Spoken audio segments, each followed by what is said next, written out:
코로나를 거치면서 많은 지체들이 교회를 떠나고 또 힘든 일들을 많이 겪었지만 그까지 자리를 지켜준 우리 찬양대 우리 지체들 너무 고맙습니다. 그리고 우리 찬양팀도 너무 감사하고요. 또 어려울 때일수록 교회에 더 많이 애착을 가지고 기도하며 함께 이 자리까지 기도하면서 함께한 여러분들에게도 감사를 드립니다.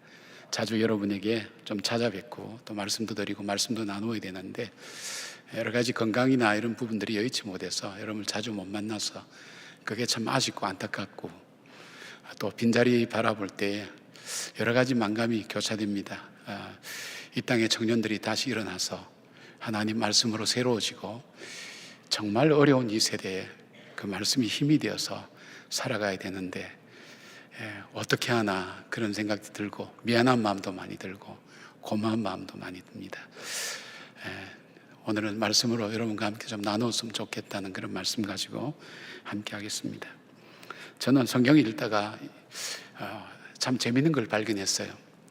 오늘 본문인 여호수아 1장 1절에 보니까 시작이 여호와의 종 모세가 죽은 후에 그렇게 시작되는데 그 뒤에 책 사사기를 보면 여호수아가 죽은 후에 시작이 똑같아요. 그런데 여호와의 종 모세가 죽은 후의 삶은 가장 척박하고 어려웠던 시기에 일어났던 일이에요. 그러니까 쉽게 말하면 정말 광야 생활 거치고 그리고 가나안 땅 들어가는 입구에서 모세가 죽었으니까 이스라엘 백성들은 단순히 모세 한 사람이 죽은 게 아니에요. 민족의 소망이 죽은 거예요. 지금까지 살아온 40년의 광야 생활을 헤쳐온 그 모든 것이 함께 죽어버린 거예요. 미래를 알 수가 없어요. 어떻게 해야 될지 알지 못하는 그 상황 속에서 바로 그 뒤에 어떤 일들이 일어났는가를 기록한 것이 여호수아라면 사사기는 가나안 땅을 점령하고 난 다음에 가장 행복하고 복된 그 순간, 그 이후로부터 어떻게 됐냐를 기록하고 있는 책이에요.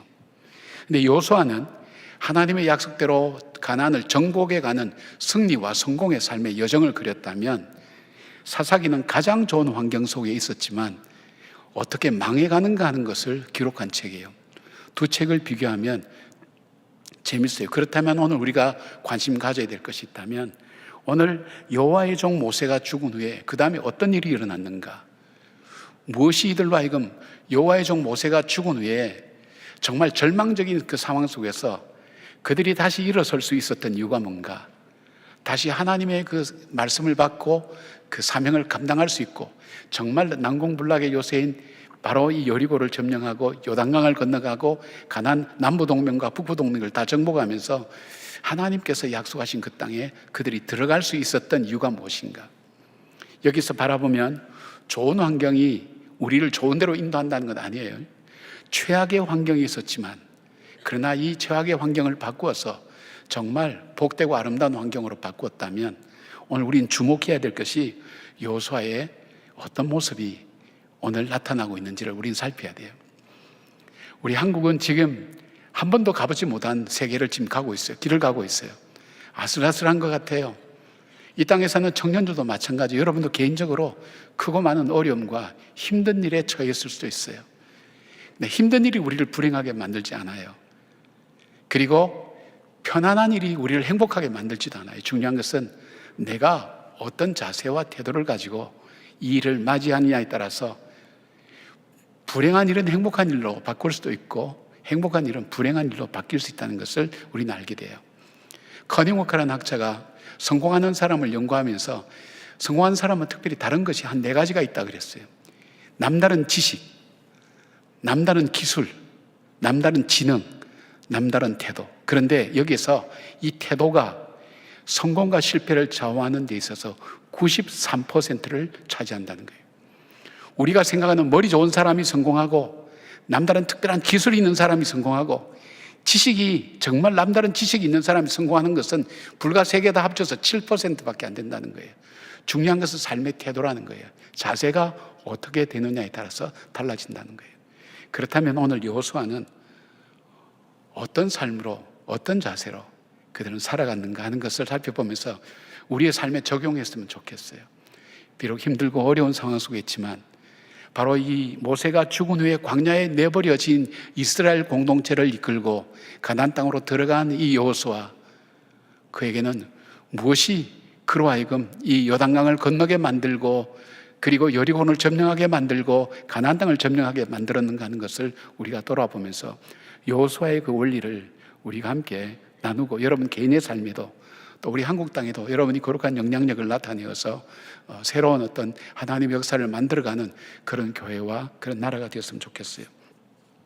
우리가 볼 수 있는 첫 번째 있다면, 여호수아는 인생 기준을 하나님 말씀에 두었습니다. 7절 말씀 보니까 이렇게 되어 있죠. 오직 강하고 극히 담대하여 나의 종 모세가 내게 명령한 그 율법을 다 지켜 행하고 우로나 좌로나 치우치지 말라. 그리하면 내가 어디로 가든지 형통하리니 되어 있어요. 모세가 죽은 이후에 여호수아는 후계자로 지명을 받았지만 그는 장막 속에 숨어서 밖으로 나오질 못했어요. 왜? 그에겐 두려움이 있었어요. 오늘 주님이 찾아오셔서 두려워 말라 했을 때는 여호수아가 두려움으로 꼼짝하지 못하게 만든단 말이에요. 두려움은 우리를 얼어붙게 만드는 거예요. 왜 두려웠느냐? 하나님의 종 모세와 자기를 비교할 때 이 모세의 돕는 이제 비서실장 뭐 비슷한 그 역할을 했거든요. 하나님의 종 모세와 자기를 비교할 때는 자기는 너무나 나약한 거예요. 저 모세가 이 40년간 이스라엘 백성을 인도했는데 저 능력 있고 대단한 사람도 비틀비틀하면서 어렵게 살아왔는데 약한 내가 이 백성을 이끌고 갈 수 있겠는가? 자기의 연약함을 본 거예요. 그리고 또 하나 볼 수 있다면, 나와 함께하는 저 백성들이 어떤 사람인가? 여러분, 내가 약하면 그 백성들이라도 괜찮아야 돼요. 친구라도 괜찮아야 되는데, 저들의 광야 40년을 성경은 단 두 단어로 요약해요. 불평과 원망. 여러분, 불평하고 원망하는 사람과 함께 공동체를 이끌어 간다는 것은 불가능해요. 저도 리더십에 대한 책들도 읽고 상담도 하고 여러 가지 다 해봤지만은 불평과 원망하는 사람과 함께 마음을 맞춰서 나간다는 건 불가능한 거예요. 오늘 여호수아는 이 불가능한 일, 저 함께 갈 저 공동체의 모습에서 그는 희망을 찾을 수가 없었어요. 그리고 그가 두려워할 수 있는 또 하나의 이유가 있었다면 그에게 남겨진 일이었어요.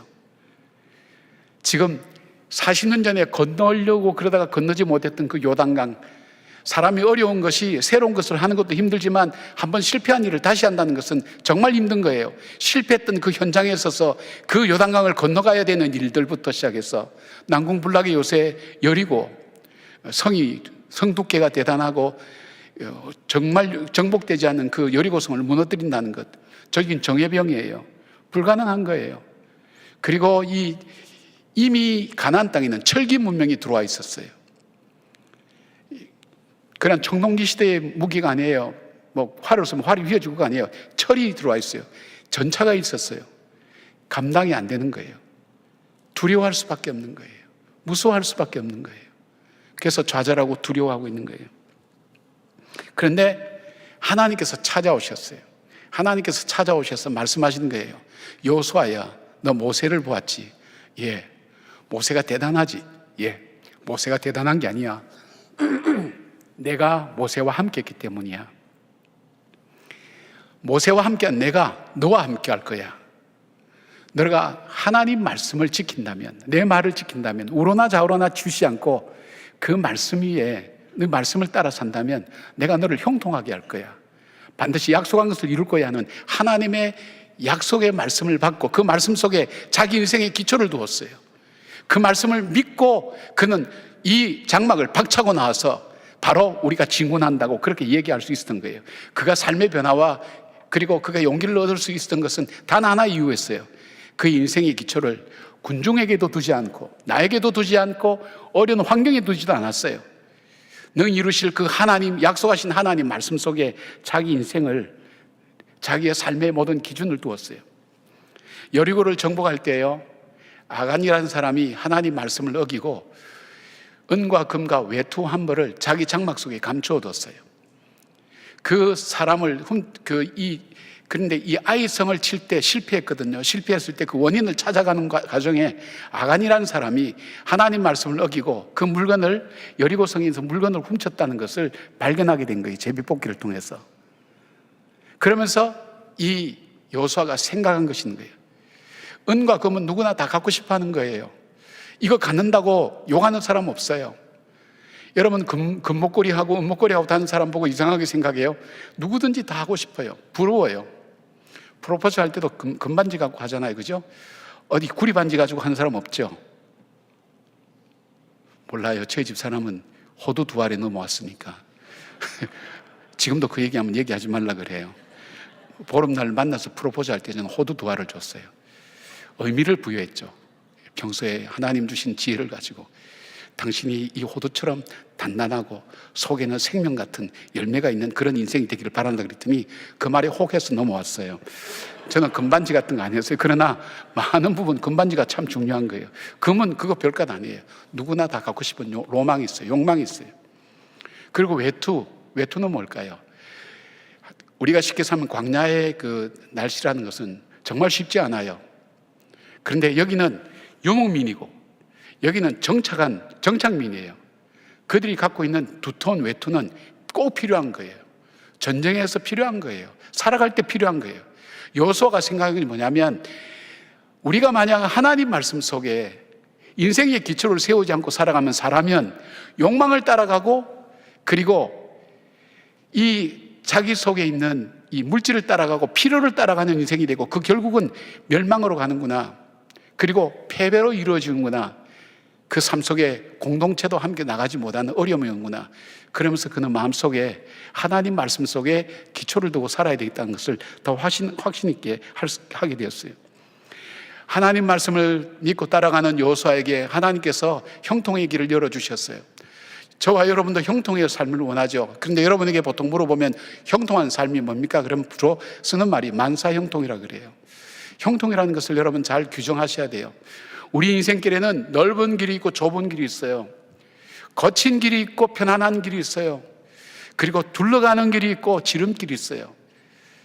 넓은 길, 좋은 길, 지름길, 그 길이 형통한 길입니까? 여러분 한번 생각해 보세요. 그 길을 형통한 길로 생각하세요.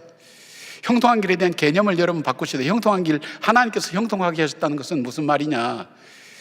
내가 가야 될 목적지와 연결되어 있는 길이 형통한 길이에요.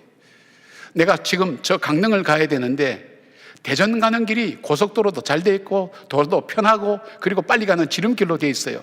대전으로 가면 그것이 형통한 길입니까? 아닙니다. 내가 가려고 하는 목적지하고 연결이 안 되는 거예요. 하나님께서 여호수아를 형통한 길로 인도하셨다는 건 뭐예요? 하나님께서 여호수아가 가야 될 길, 이루어야 될 그 목적지로 인도해 주셨다는 것을 볼 수 있어요. 시편 1편의 말씀 봅니다. 시편 1편 말씀 보면 여호와의 말씀을 묵상하고 따르는 자는 시냇가의 신균 나무처럼 시절을 쫓아 열매를 맺고 그가 하는 일이 다 형통하다고 했어요. 여기 나온 시냇가는 그냥 비가 와서 만들어진 와디가 아니에요. 어떤 인격적인 사람이 고랑을 파서 물을 흘려보내는 그 시냇가예요. 시냇가인데 그 시냇가를 만들어서 그 주위에 심겨진 나무처럼 시절을 쫓아 과실을 맺게 하겠다는 거예요. 인생의 삶이 황무지 같은 인생이라 할지라도 하나님 말씀을 묵상하고 하나님 말씀 앞에 내 인생의 근거를 두는 인생은 황무지 같은 인생 속에 고랑을 만들어서 물을 흘려서 나무들이 살아나고 생명이 살아나고 열매가 살아나는 그런 인생으로 바꾸어 가신다는 것이 시편 2편의 말씀이에요. 그것이 형통한 삶이에요. 여러분 얼마 전만 해도 사람들은 어떤 문제를 만나면 이게 옳은 일이냐 틀린 일이냐를 따라서 판단했어요.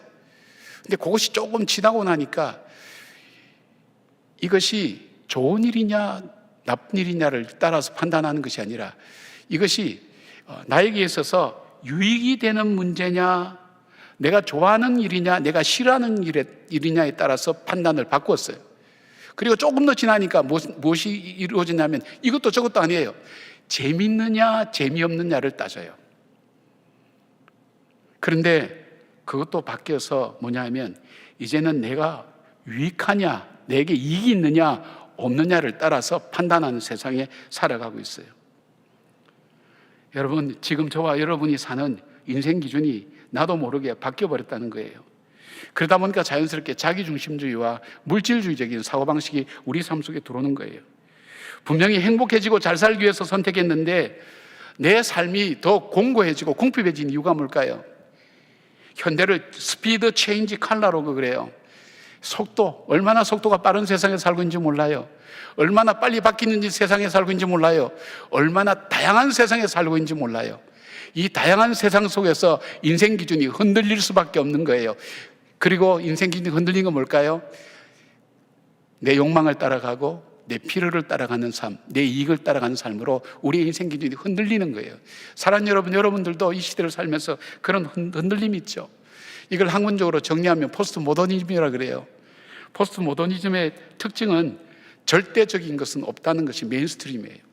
절대적인 건 없다. 그러니까 여러분이 지금 뉴스를 보든지 드라마를 보든지 TV를 보든지 연극을 보든지 그리고 무슨 책을 보든지 무엇을 본다 할지라도 그 속에는 포스트 모더니즘의 정신이 들어있는 거예요. 그 정신이 뭐예요?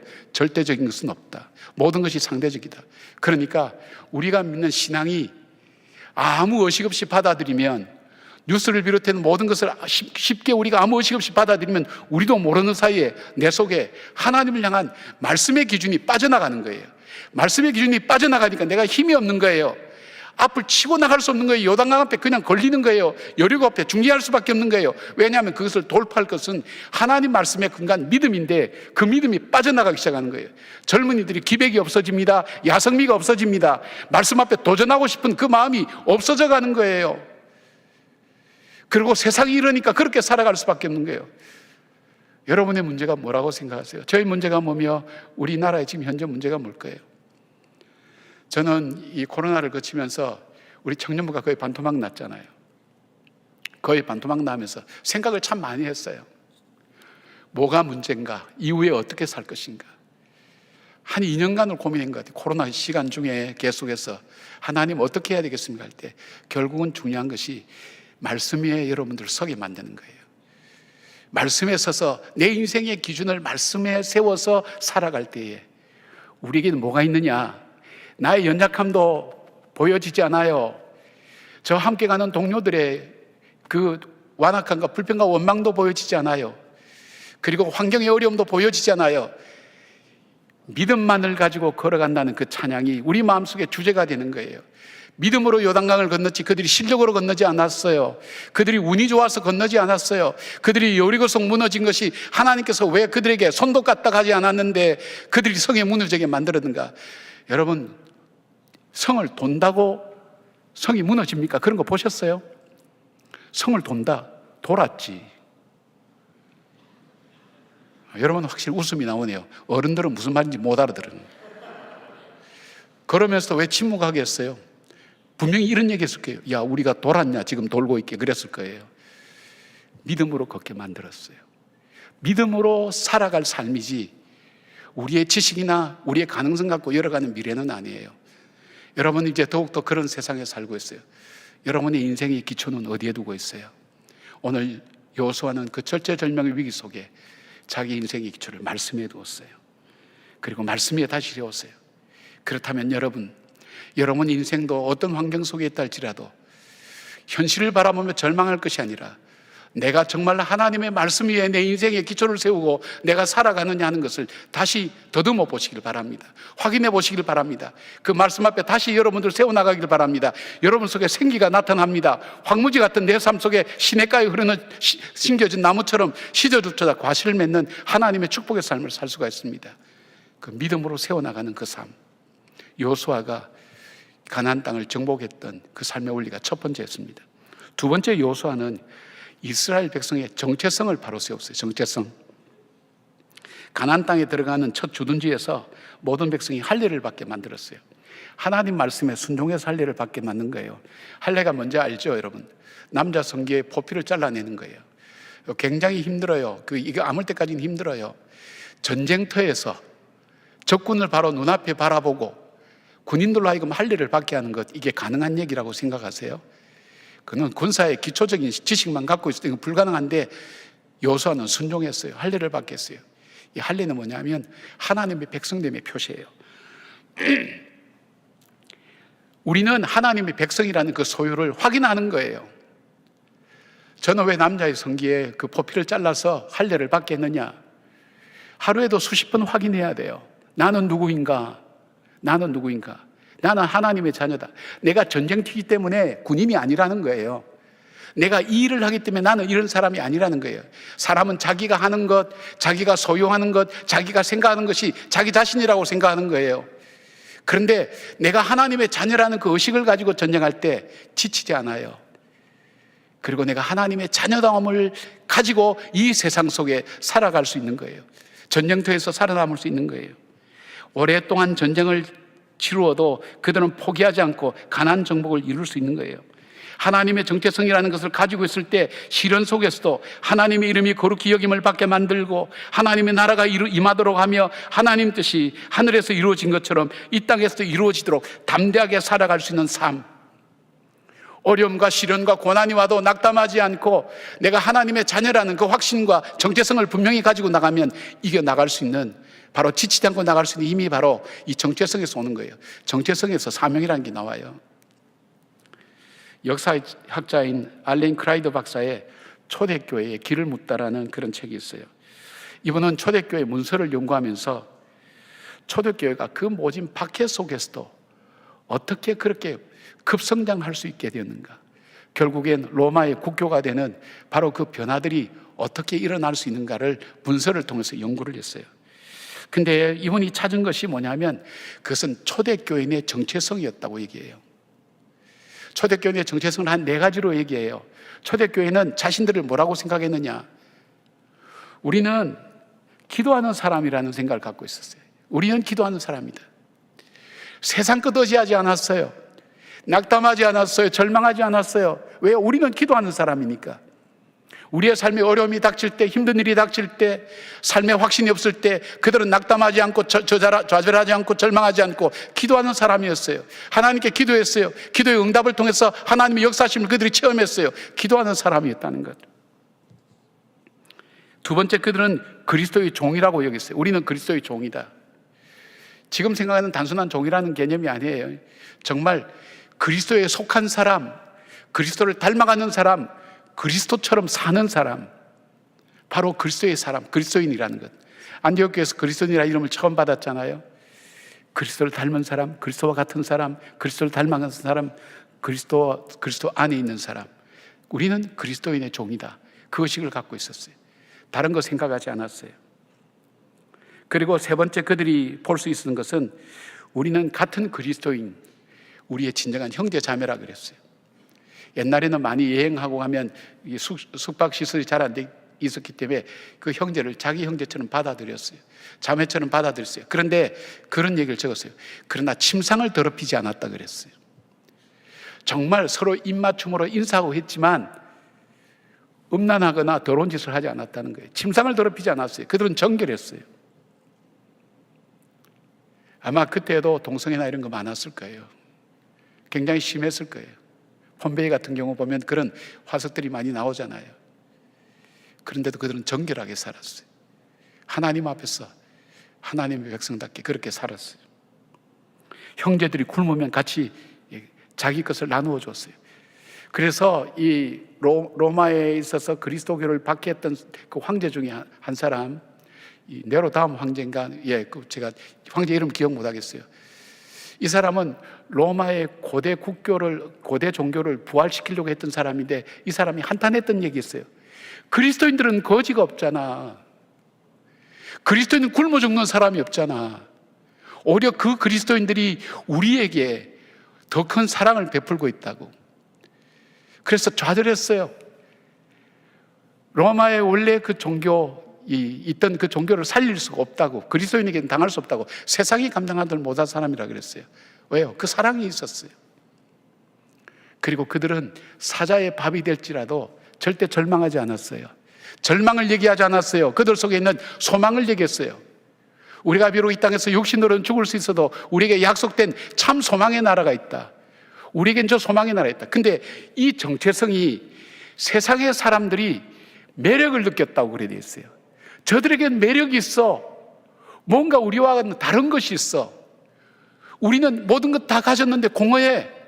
우리 마음은 허무해. 삶의 방향이 없어. 어디로 살아야 될지 모르겠어. 쾌락이 난무한 그 세대 속에 그들은 방황했어요. 지성적인 젊은이일수록 아마 더 그랬을 거예요. 근데 저들 속에는 우리가 갖지 않는 뭔가 있어. 교회 관심을 갖고 교회에 들어오기 시작한 거예요. 그러면서 변화가 이루어진 거예요. 여러분, 우리에게 세상 사람이 나를 보면서 저와 저 친구에게는 우리가 알지 못하는 뭔가의 매력이 있는 사람이야. 뭔가 우리가 갖고 있지 않은 것을 갖고 있는 사람이야. 무엇일까? 궁금해서 여러분에게 물어놓은 사람이 있습니까? 우리 속에 잃어버린 게 뭘까요? 우리는 하나님의 자녀라는 정체성을 잃어버린 건 아닌 걸까요? 환경을 탓할 필요 없어요. 누가 이렇게 나에게 상처를 줬다, 아픔을 줬다, 그거 아니에요. 여러분에게 잃어버린 것, 그게 이유도 될 수 있겠지만은, 세상 교회가 어떻게 이렇게 가느냐, 그렇게 생각할 수도 있을 거예요. 그러나 그것보다 더 근본적인 문제가 있다면, 우리는 우리의 정체성을 잃어버린 거예요. 요수아는 이스라엘 백성들에게 정체성을 잊지 않도록 했어요. 참 중요한 거예요.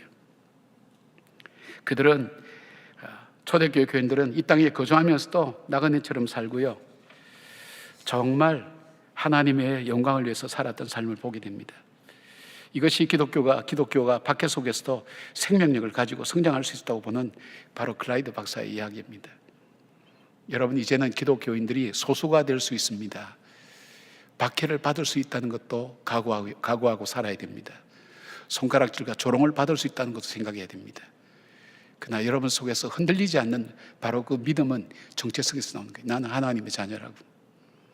바로 그 믿음의 정체성을 회복하시기 바랍니다. 케네스 베 선교사님의 간증을 여러분 들어보신지 모르겠어요. 우리 교회도 오셔서 간증을 해주는데 2012년도에 11월 달에 북한에 18번째 들어갔다가 하드디스크 하나 때문에 잡혀서 15년 노동교화형을 받고 억류되었던 분이에요. 그 당시에는 최장기로 북한에 억류되었던 사람이에요. 이분은 억류되어 있으면서 지병도 있었기 때문에 건강도 별로 안 좋아졌고요. 열악한 환경 감옥 속에 있었고, 특별히 또 감시하는 사람이 많이 붙어 있었어요. 저녁에는 2시간, 3시간 주체 사상을 주입하는 비디오 영상을, 텔레비전을 의무적으로 봐야만 했어요. 여름에는 벌레들이 나왔어요. 겨울에는 찬바닥이었어요. 살아갈 수가 없어요. 노동하면 얼어붙은 땅을 파야 되는데 곡괭이가 부러져 나갈 정도로 끔찍도 하지 않은 그 땅을 팔면서 그 마음속에는 하나님에 대한 불평이 있었어요. 하나님, 왜 나를 여기 홀로 두셨나요? 꿈만 꾸면 미국의 특수부대가 와서 자기를 구출하는 그런 꿈만 꿨어요. 불평과 원망을 하면서 시간이 꽤 지났어요. 그도 지쳐가기 시작하고 희망도 없고 아무것도 없는 어느 순간 주님이 찾아왔어요. 주님의 질문이 이거였어요. Who are you가 아니고 What are you? 너 뭐 하는 사람이냐? 그 질문에 자기는 본능적으로 대답했어요. 북한을 18번이나 왔던 사람, 저는 선교사지요. 북한을 위한 선교사지요. 그 말을 해놓고 난 다음에 딱 자기 머리를 치는 게 있는 거예요. 그렇지, 나는 누구인가? 나는 선교사가 아닌가? 북한을 위한 선교사가 아닌가? 그런데 지금 내가 어디 있는가? 내 선교지에 있지 않은가? 하나님께서 이 선교지에 나를 보내지 않았는가? 하나님이 나와 함께 하시고 이 선교지에 하나님이 나를 보내셨구나. 그리고 내가 만날 수 있는 저 사람은 어떤 사람인가? 평소에는 관광객으로 와서는 만나지 못한 특수한 인물을 갖고 있는 그 사람들 아닌가? 만날 수 없는 저들에게 복음을 전할 수 있는 기회를 하나님이 내게 주시지 않았는가? 이것을 깨닫는 순간 그의 마음속에 찬송이 터져 나왔어요. 놀라운 희열이 넘쳤어요. 내 영혼이 은총 입어 중한재진 벗고 보니 초막이나 궁궐이나 거지나 내 주 예수 모신 곳이 그 어디나 하늘나라. 그 찬양이 터져 나오는데 환경이 바뀐 건 아무것도 없어요. 내가 선교사라는 것, 그 하나님이 나와 함께 하신다는 것, 하나님께서 나를 이 선교지에 보내셨다는 그것 때문에 그의 태도가 바뀌었어요. 이를 임하는 자세가 달라졌어요. 그리고 그 사람들을 대하는 게 달라졌어요. 자기가 어렵고 힘들다 할지라도 그 사람을 오히려 위로하는 거예요. 그 사람들이 그 책에 보면 그게 나와요. 그 사람들이 그렇게 얘기한대요. 배 선생, 당신이 말하는 예수가 저 중국에 있는 사람이요, 남조선에 있는 사람이요. 그리고 우리가 행복해야 되는데 왜 우리보다 당신이 더 행복하냐고. 심지어 이 사람이 석방되는 날 그분들이 너무 아쉬워하면서 배 선생 우리하고 조금만 더 있자고 그렇게 이야기할 정도로 영향을 나타낼 수 있었던 거예요. 뭘까요? 그가 열악한 환경 속에서도 굴하지 않고 그가 살아낼 수 있었고 그들로 하여금 그리스도를 복음을 전할 수 있고 하나님 영광을 드러낼 수 있었던 것이 뭘까요? 자기 정체성을 발견한 거예요. 여러분, 우리 조직과 환경에 달려있지 않아요. 내 사명이 무엇인지 깨닫는 게 중요한 거예요. 여러분은 하나님께서 피로 여러분 값주고 사셨어요. 여러분에게 사명을 맡기셨어요. 이 땅에 사명을 맡기셨어요. 하나님께서 자기 아들을 죽여서까지 여러분을 피로 값주고 사셨어요. 여러분 하나님의 자녀예요. 하나님의 자녀가 살아야 될 삶은 하나님의 나라가 이 땅에 임하게 하는 거예요. 하나님께서 이 힘들고 어려운 땅에 우리를 살게 하셨어요. 힘들고 어려운 시기에 우리를 살게 하셨어요. 우리를 왜 이 가운데 살게 하셨을까요? 너무 환경이 어려워, 힘들어, 이 시대가 힘들어, 어려워, 불평하고 원망하고 우리가 좌절하고 그것을 위해서 하나님께서 그렇게 하셨을까요? 하나님께서 우리에게 원하시는 것이 있는 거예요. 그럼에도 불구하고 그 가운데서 참 소망이 무엇인지를 보여주는 사람, 그 가운데서 예수 그리스도가 정말로 나의 구세주가 주님 되심을 고백할 수 있도록 하는 사람, 예수를 믿기 때문에 세상과는 다르게 살아가는 사람, 바로 그 삶을 통해서 우리를 통해서 우리의 삶을 통해서 하나님의 역사가 나타나기를 원하시는 주님의 기대가 저와 여러분 속에 있다는 거예요. 여러분은 여러분 자신이 누구라고 생각하세요? 생각해 보신 적 있나요?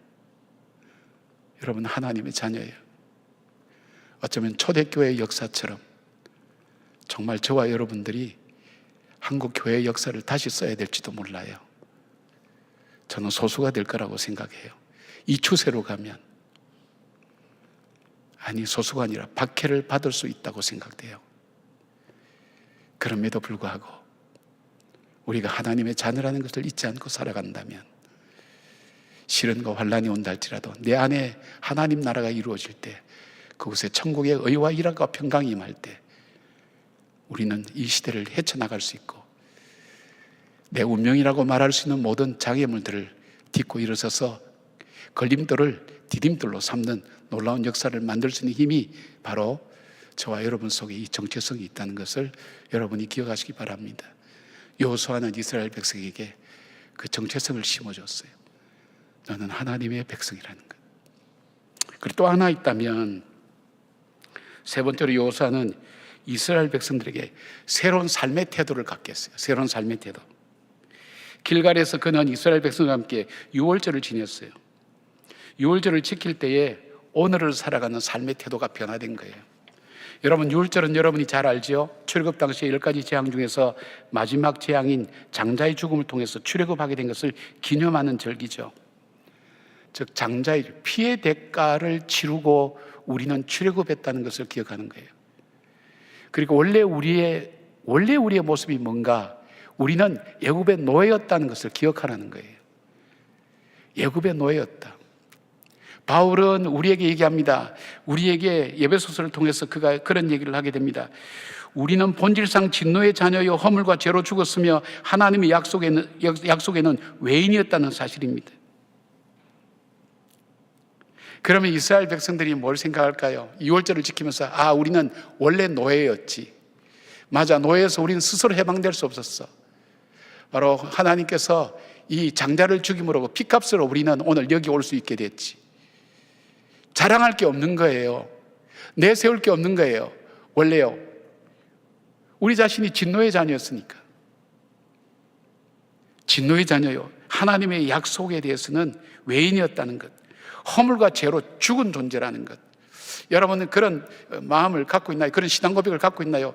만약 우리가 허물과 죄로 죽을 수밖에 없는 존재였다는 것, 이것에 대한 고백이 없이는 예수 그리스도를 구세주로 영접할 수가 없어요. 예수 그리스도를 구세주로 영접한 사람은 나에게는 희망이 전혀 없는 존재라는 것을 깨달을 때, 철저하게 나에 대해서 절망할 때, 정말 이 절망에서 내가 붙잡을 희망이 무엇이냐를 바라볼 때 예수 그리스도를 붙들게 되지, 이 절망이 존재하지 않고는 예수 그리스도를 믿을 수가 없어요. 불편한 얘기를 있을 줄 모르지만은 그런 거예요. 자기들이 죄인이라는 것. 여러분, 죄인의식을 갖고 있으면 어떤 마음일까요? 겸손해져요. 자랑할 거 없어요.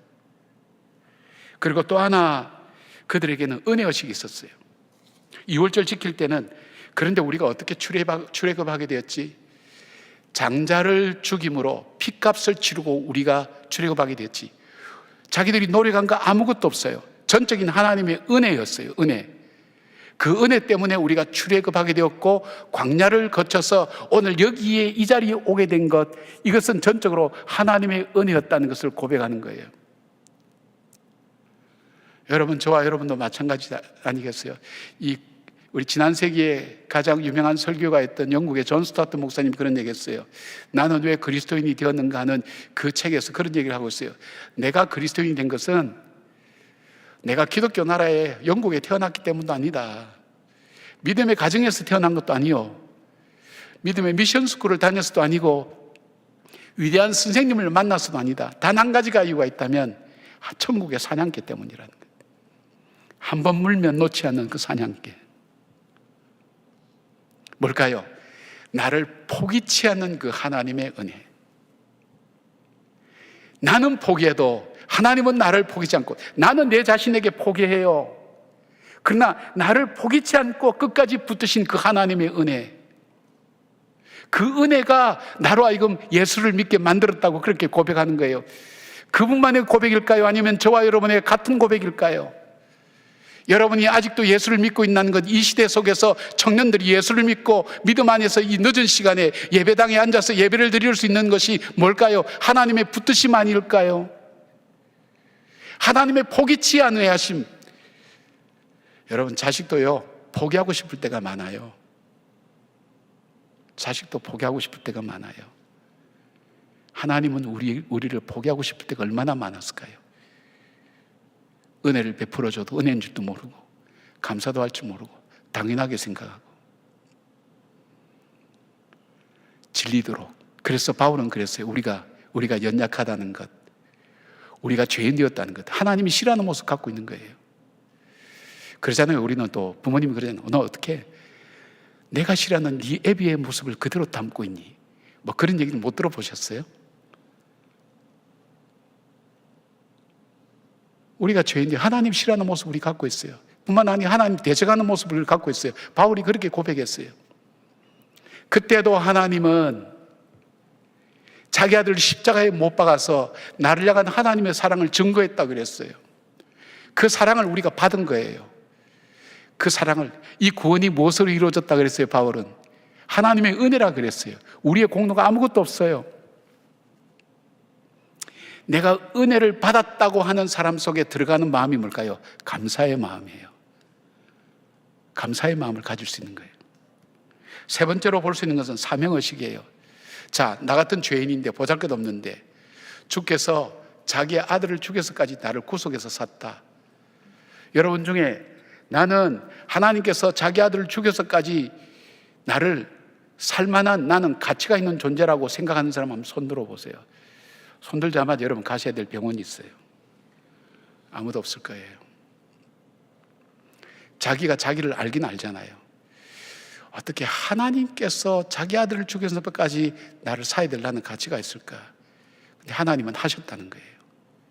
그렇다면 이유가 있지 않을까요?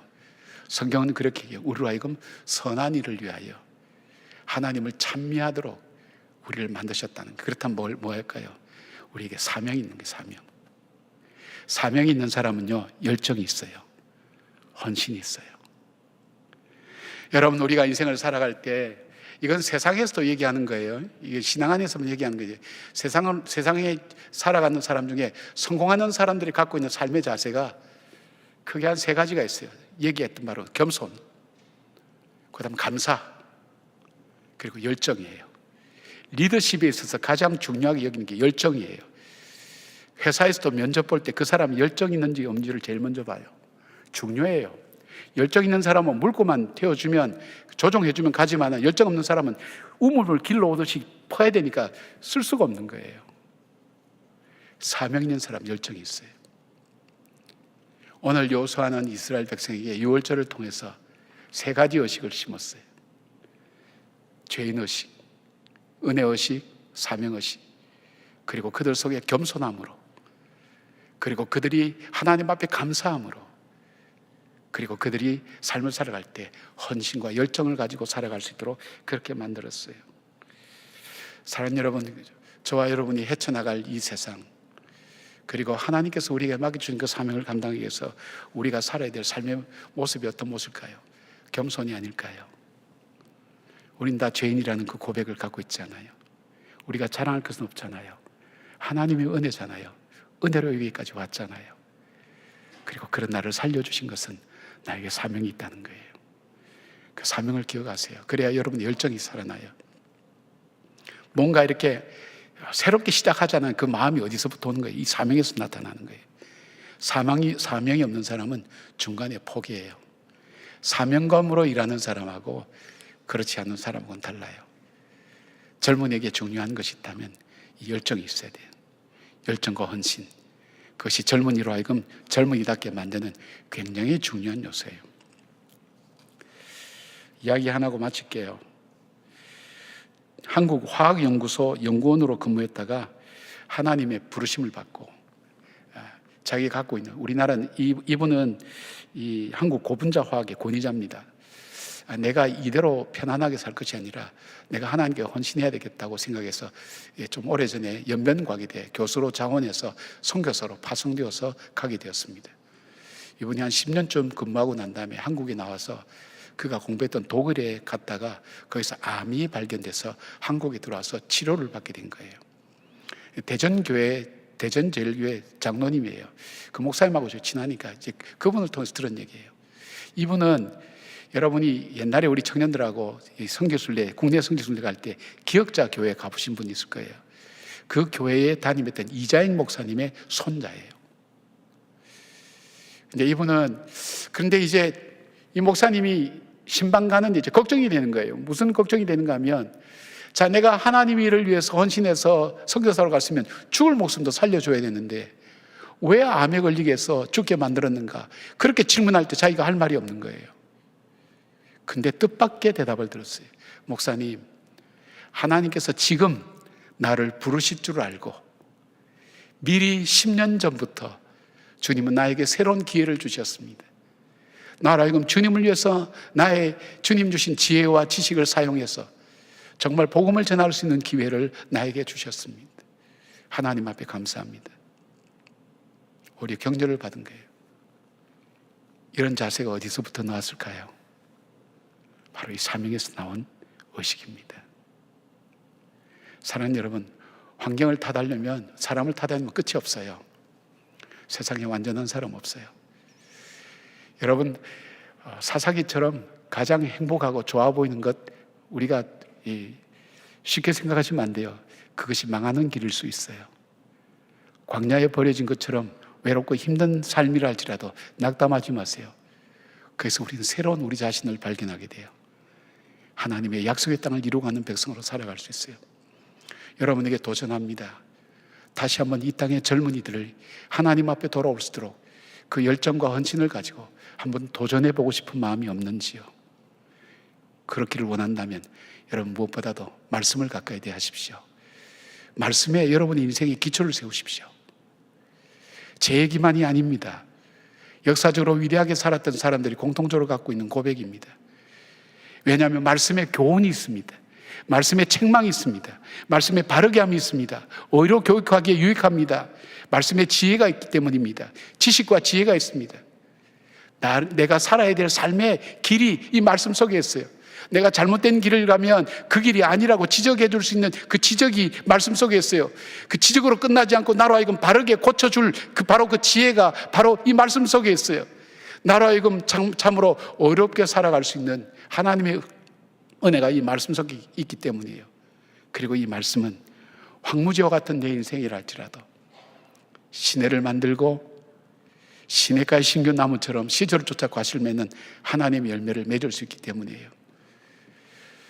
저는 살아야 될 날들이 많이 남아있지 않는 사람이에요. 여러분, 살아야 될 날들이 많이 남은 사람이에요. 여러분의 인생을 어떻게 사시겠어요? 남은 인생을 어떻게 살기를 원해요? 그대로 살다가 이리 휩쓸리고 저리 휩쓸리다가 그대로 살고 싶으세요? 아니면 하나님께서 내게 주신 그 길을 가며 반드시 하나님 앞에 인생을 살아갈 때 후회함이 없는 그런 인생으로 살고 싶으세요? 말씀을 붙드십시오. 많은 것보다도 하나님 말씀 붙드십시오. 그리고 나의 정체성을 기억하십시오. 말씀 속에 정체성이 있어요. 말씀 속에 하나님께 주신 음성이 있어요. 정체성을 붙드십시오. 그리고 성령의 열매, 거기에서부터 오는 좋은 성품과 자세를 가지십시오. 겸손과 감사와 열정, 그것이 여러분 삶을 이끌어가는 바로 그런 삶이 되기를 바랍니다. 청년 여러분 축복합니다. 전 제가 살아온 삶, 그 삶을 통해서 하나님 말씀을 보면서, 전에는 말씀을 그냥 말씀이니까 믿어야지 생각했는데 이제는 자신을 돌아보며 말씀을 보며 하나님 말씀이 맞았구나, 하나님 말씀이 맞았구나 생각을 많이 해봅니다. 제가 왜 이 모세가 죽은 후에 이 말씀이 제 마음속에 꽂혔냐면, 저는 30대 초반에 아이를 잃었습니다. 그리고 그 아내가, 이건 우리 집 사람이 얘기하지 말라 그랬는데 오늘 2개를 얘기하네요. 호두 가지고 프로포즈 했던 얘기하고, 종환자실에서 3번이나 임정기도를 받았습니다. 그리고 그 충격으로 아버지가 심장마비로 돌아가셨는데, 이것이 거의 한 달 사이에 일어난 일이에요. 연달아 어디로 가야 될지 몰랐어요. 어떻게 살아야 될지 몰랐어요. 붙은 것이 말씀이었어요. 말씀에는 붙들 게 없었어요. 희망이 안 보였어요. 여러분 중에도 그런 분 있을 거예요. 여러분 다시 힘내십시오. 말씀 속에 힘이 있습니다. 지혜가 있습니다. 하나님의 인도하심이 있습니다. 이 시대를 도전해서 초대교회 역사를 만들어가는 바로 여러분이 우리 동안교회 청년들이 되었으면 좋겠습니다. 그리고 여러분을 섬김이 참 나에겐 영광이었다고 고백할 수 있는 그런 위대한 청년들이 되고 위대한 분들이 되시기를 주님의 이름으로 진심으로 축복합니다. 아멘. 기도하겠습니다. 하나님, 우리 청년들을 축복해 주시기를 원합니다. 너무나 이 시대의 젊은이로 살아가는 것도 힘들지만 하나님을 믿는 젊은이로 살아간다는 것은 더욱더 어렵습니다. 주님, 강력한 믿음이 없이는 우리는 이 시대를 헤쳐갈 수 있는 힘도 없습니다. 아버지, 함께해 주시기를 원합니다. 사랑하는 우리 청년들 한 사람 한 사람 품에 꼭 안아주시고 위로해 주시고 용기 주시고, 여호수아에게 말씀하시던 것처럼 약속의 말씀을 통해서 소망을 주시고 하나님 사막의 길을 내시는 하나님의 놀라운 애를 체험하는 우리 한 분 한 분들 되게 하시고, 이분들을 통해서 하나님의 역사가 새로워지며 죄의 영광이 드러나며 어둠의 역사가 밝혀지는 놀라운 은혜가 우리 가운데 있게 하여 주시옵소서. 붙들어야 될 많은 것 있지만 말씀을 붙들게 하시고 그 말씀 가운데 주시는 주의 음성을 들을 수 있는 주의 젊은이들 되게서 이 시대를 밝혀나가는 하나님의 사람으로 살아가기에 부족함이 없도록 하나님 함께하여 주시옵소서. 예수님의 이름으로 기도드리옵나이다. 아멘.